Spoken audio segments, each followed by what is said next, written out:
নারকেলডাঙ্গায় গৃহবধূর রহস্য মৃত্যু। মৃত গৃহবধূর নাম শ্বেতা প্রসাদ সাউ।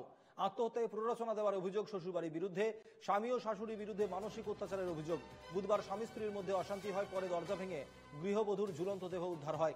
এনআরএস মেডিকেল কলেজে নিয়ে যাওয়া হলে মৃত বলে ঘোষণা করা হয় ওই বধূকে। নারকেলডাঙ্গা থানায় অস্বাভাবিক মৃত্যুর মামলা রুজু করা হয়েছে। সঞ্জনা লাহিড়ী রয়েছেন আমাদের সঙ্গে প্রতিনিধি। সঞ্জনা, আপডেট কি রয়েছে?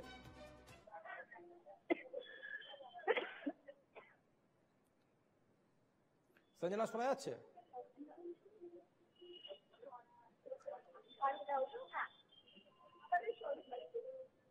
সঞ্জনা, আপডেট কি রয়েছে?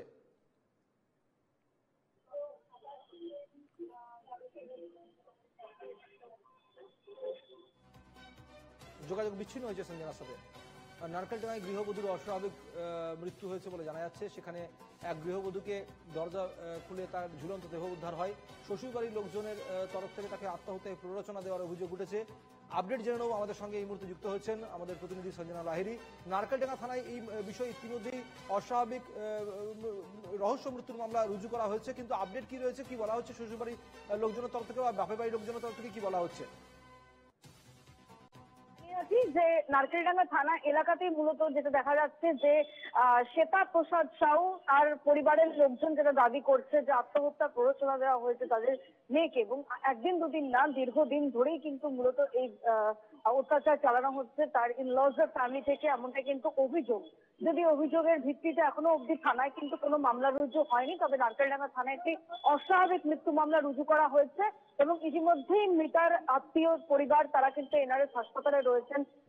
ময়নাতদন্ত চলছে এবং ময়নাতদন্তের পরেই কিন্তু পুরো বিষয়টা স্পষ্ট হবে যে ঠিকভাবে এই ঘটনা ঘটলো, যে খুন নাকি আত্মহত্যা।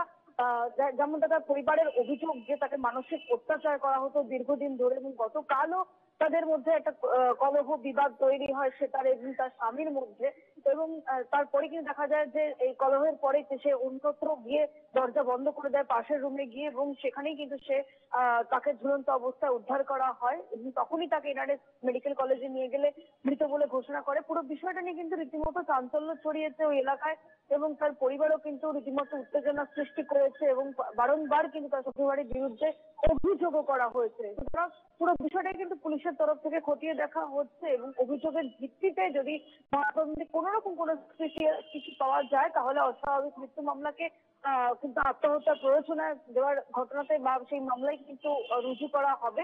পুরো বিষয়ে কিন্তু পুলিশের তরফ থেকে খতিয়ে দেখা হচ্ছে। ধন্যবাদ সঞ্জনা।